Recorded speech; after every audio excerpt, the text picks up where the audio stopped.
Good day and welcome to Open Studio. Today we have an astounding guest with us by the name of Julian Plaatjies. Nou ek sê vir julle mense, vandag doen ons 'n bietjie Engels en Afrikaans. So daar's ietsie vir julle ook wat nou ingetune het. So Julian, meneer Plaatjies, welcome and welcome. Sê vir my, wie is Julian Plaatjies? Dit is 'n voorreg om vanmiddag hier te kan sit. Baie dankie. Julian Plaatjies kom al die pad van Verliesdorp. Ja. Julian Plaatjies used to be a drug addict Okay. for almost plus minus 15 years. Sure. And today I'm standing here by the grace of God. Yes. 6 years back, God took my life in His hands and he formed me to the man I am today. Wow. And today I'm a motivational speaker. Yes. I'm a youth worker. I'm working with schools. Yes. I'm working with people who's in substance abuse, Okay. because that is my main focus. There is where I was, Yes. and that is where my heart Where your heart goes. is, yeah. My heart melt for people who is in that, In the need. because I know Yes. what they're going through.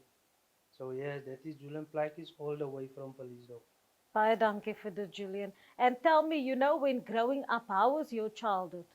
Hoe was dit om die klein Julian te wees? Om groot te word, ek het groot geword op Jallestroom. Yes. That is where my father used to work as a correctional officer. Okay. And growing up, my father, he gave me everything. Okay. Support, Ja. he gives me love, my whole family. Ek het basically het ek alles gekry by my ouers. Sure. Wat 'n kind mag kry, wat 'n kind wat vandag se kinders Ja. begeer, Yes. het ek alles gekry. Wow. So my leefstyl van opgroei was baie gemaklik. Sure. Dit was baie gemaklik. Ek het alles het ek gekry by my ouers. So Ja. my life was very easy. It was easy. You had everything that you Everything. needed and you wanted in Yes. life. Wow, daar's baie min mense in die wêreld wat kan sê wat jy nou vir ons sê vandag. En vertel vir my van jou high school loopbaan, hoe was dit vir jou? My high school career started in Malvira in Ganatendal. Yes. And I think that is where my whole dark world starts. Sure. Want hoekom toe ek Ganatendal toe gaan het ek bekend geraak met dagga en mendreks en Yes. ek was weg van huis af. Sure. Ek was op my eie, ek was in die koshuis gewees Ja. en ek het met vriende het ek begin betrokke raak wat in die leefstyl in groot geraak het. Sure. En dit is wat ek nie geken het nie. Maar omdat ek wel ingepas het by hulle, it was a start where I think now I want to fit in with them. So why don't I taste it? And the first time I taste that That stuff, drugs. Yes. it was a start of my life where I didn't know Sure. will be a dead end. Sure. En opgenatendal het hulle my geskort want ek het 'n probleem kan begin raak. In 1 jaar se tyd het my lewe so drasties verander. Sure. En jy weet, daai wens ek nie toe vir iemand anders nie. Omdat toe ek geskort word van Genatendal af, dus my ouers, ek wil eerstens begin by hulle. Hulle was die myn mense wat agter my gestaan het. Sure. Omdat hulle weet ek was nie die mens wat hulle nou hoor ek was. Ja. Hulle ken hulle seun, ja. And that was the hardest part for me. At that moment I didn't realize the pain I caused them. Ja. Everything like that, I didn't know what they're going through, because every time I see them, there's a smile. But I didn't know what goes inside. Exactly. But at that moment when they take me away from Ganatendal, I come into Verliesdorp Secondary. And so And that is where everything changed. everything changed. Wow. Thank you. We say Everything. thank you for actually being open to share that with our viewers today. Because I think without your honesty, people won't understand Yes. that there is truth behind your story. And I also know that reading through your biography and those type of things, ons het gelees jy by die hostel gebly het en daar het jy begin steel en daar is toe jou lewe nou heeltemal, behalwe nou vir die hoërskool, maar daar is eintlik waar dinge nou begin ernstig geraak het. So vertel vir ons, hoe het dit gebeur? Wat was in jou gedagte toe jy iets sien en jy wou hom net vat en wegloop? Hoe het dit gebeur? Jy weet, daai is 'n deel van my lewe wat ek nooit sal vergeet nie. Omdat die mens wie ek vandag is deur daai goed wat wie ek die mens is vandag. As ek nie dit moes deurgegaan het, dan was ek nie die mens wie ek vandag is. Dis waar, ja. En jy weet op daai oomblik, ek kan tot vandag toe nog nie uitmaak wat het besiel dat ek so verander het nie. Exactly. My family give me everything they possibly can. Sure. Everything. I don't have a need for anything. Yes. Maar ek weet net nie wat het getrigger dat ek op daai mens uitgedraai het nie. En jy weet, hulle beskuldig vir my op die koshuis. Hulle het gedink. Hulle het gedink as ek, maar ek het dit ontken. Sure. Maar soos die tyd aangaan het ek voortgegaan met dit. Sure. And there came one day in my life that they caught me red-handed. Wow. And you know, that time I was like, I don't care. You just did your thing. I just did my thing. So you can do now whatever you want to do. Sure. And that was a life that was a start. It was just a start. Oh, that was the beginning. That was the beginning. Sure. It sounds like it was that big thing, but it was just the beginning of my life. Oh my. Where I turned out to be in drugs, in stealing from people, going to prison, and you know, Sure. I'm going to prison for 3 months, and I came out for 2 weeks, again in, And then came you're out out for again. 1 week. Sure. That was my life. Sure. And when they found out that it was you who was stealing, then how did that make you feel being questioned? I mean, when you say you were caught at red and ander mense raak rooi, hulle is geskok, hulle kan nou nie glo hulle word gevang nie, want die tipe van ding, jy begin met die kleinste ding, wat nou miskien 'n lekker is. Ja. Môre loop en steel jy sommer huise, of jy sommer nou 'n IT fraud en so gaan dit maar aan. As dinge waaroor ons kan lag, maar dit gebeur in die lewe wat ons nou is. But I'm going to leave you with that question. To those who just tuned in, please stay tuned because we'll be back with more.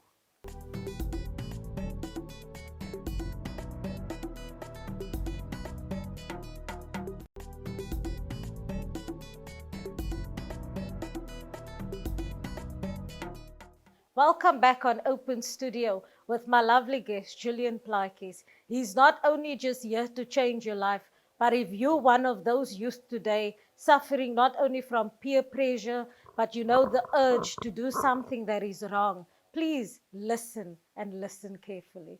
Julian, voor ons nou weggegaan het ons nou gepraat oor die oomblik wat jy nou daar was en hulle het nou vir jou gevang en hulle het nou vir jou vrae gevra. Julian, hoekom het jy dit gesteel? Hoe het hy vir jou laat voel? You know, at that moment, I didn't feel anything.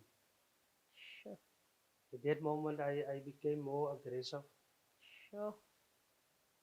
All that goes through my mind is, you caught me, why the many questions. Yes. So jy moet nie vir my baie vra nie, jy het my nog gevang, so So maak deel nou aan net dit. wat jy wil maak. Sure. That was all that was going through my mind. Sure. Because at that moment, I didn't care what I do. Yeah. I don't worry. You just did what you felt you wanted to do. You caught me, so why must I ask you? Why must you ask me so many questions? Sure. En toe wat maak hulle na dit? After that, they took me to the, you know, there's a headmaster of Yes. the hostel. And he was telling me that he's gonna get me to the, To the police station. no, not a police station. They're gonna come to the how do you call it? Nee, sê maar in Afrikaans. Hulle gaan die Wat was het? beheerraad. Oh, okay, ek verstaan. Ja. En dan moet ek nou, is amper so 'n hofsaak. Oh, dan moet jy Maar nou sê wat het jou nou besiel dan gaan hulle nou oor my lot besluit. besluit. Sure. So that was what they saying for me, but they suspend me for 2 Sure. weeks. Sure. And after the 2 weeks I must come back. En So dan that I meneer, must go to the disciplinary, ja, and after that they will decide what if they to want do me back or not. but the police wasn't involved at that moment. Sure. So het klink baie ernstig. And you know, earlier in our conversation, you spoke about smoking the dagga and things like that. Sê vir my, hoe het dagga jou lewe verander? Was dit die vriende? Was dit iets wat jy net uit wil getraai het op jou eie? Wat het jou besiel om daai pypie of daai zol te rook vir die eerste keer in jou lewe? Wat ek kan sê is ek het dit gedoen omdat ek wil inpas. Ek het dit geken in die vriendekring waarin ek beweeg het. Ja. Almal rook dit en hier I sitting here. Mhm. Don't smoke dagga, I don't smoke cigarettes, nothing. And I see they don't talk to me, so what goes to my mind at that stage was, why don't I test it? Maybe I will also fit in. En daar is waar alles begin het. Sure. Ek het begin 'n dagga rook en op daai oomblik het ek nie die nagevolge gedink daaraan. Ek het nie gedink wat gaan my ouers sê af nie. Maar ek het meer ge-worry oor wat my vriende gedink daarvan. So dat was groep pressure sal ek dit sê, groep druk. Ja. That was the push for me to start that stuff. Sure. And tell me, after when you moved from where you stayed and where you were caught and everything, when you moved from the hostel and you went back home, hoe was daai? Want nou sê jy weer in jou eie gebied nou weer, jy het nou weer die hele gebied vir jouself, almal ken nou vir jou daar. Hoe het jou lewe dan weer van daai moment verander totdat jy nou weer by jou huis kom? You see, at that moment, when for the 2 weeks I was coming home, after the disciplinary, they dismissed me from the hostel, but I can still go to school. And my parents found someone there who can accommodate me for staying there for the rest of the year, because there was maybe 4 months left of the year. Oh, I see. And I just finished my school there, and you know, ek het nie geslaag nie. Sure. And from there, the next year I was coming to police of secondary. Sure. And En was daar verandering toe jy nou in verleerstop? ek sal sê dat was miskien die 'n verkeerde move vir my lewe. Okay. That was a wrong choice, but I didn't have actually a choice. Okay. Because my family is here, so I Yes. must come here. Sure. And through all this time in your life, from being a teenager to doing drugs to stealing, what was the darkest moment in your life? Where did you feel that somehow you have gone to a part in your life where you don't know if there's any way out? Hoe het dit vir jou laat voel? Jy weet, my lewe het so donker begin raak toe ek nou so gevangenis in en gevangenis uit. Gevangenis in en gevangenis uit, en dat 'n tyd in my lewe gekom wat they sentenced me to 9 years and 6 months to prison. And I was serving only 5 years. Yes. And that time I came out, maybe for 6 months I was quiet, and then it starts again. Sure. And after that my life just go on. In, out. Sure. And one day there was a day in my life that Yes.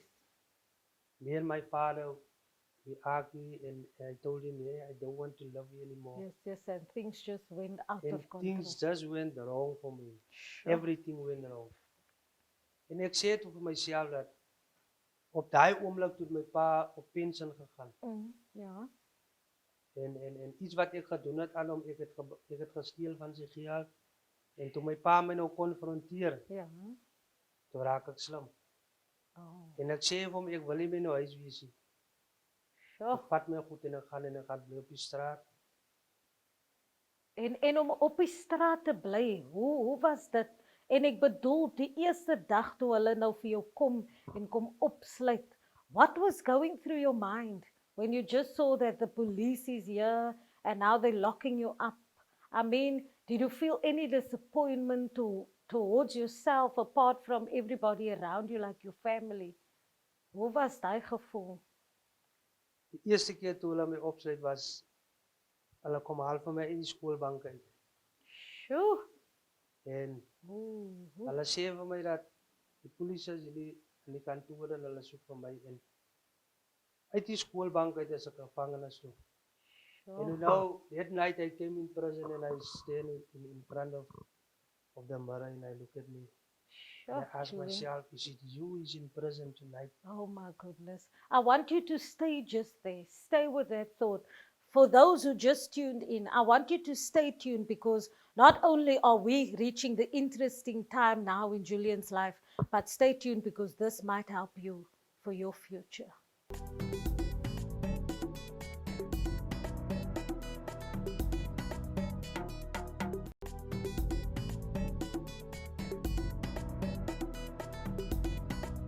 Welcome back on Open Studio. For those who just tuned in, don't worry, you didn't miss out, but here is an important message for you.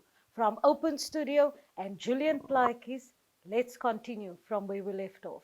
So Julian, as we were saying earlier, you know that darkest moment in your life, hoe het hy gevoel vir jou?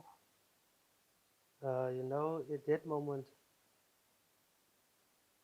I kind of feel like it doesn't matter what happened to me anymore. There was a moment in my life where I think, hey, I'm going to take my own life now.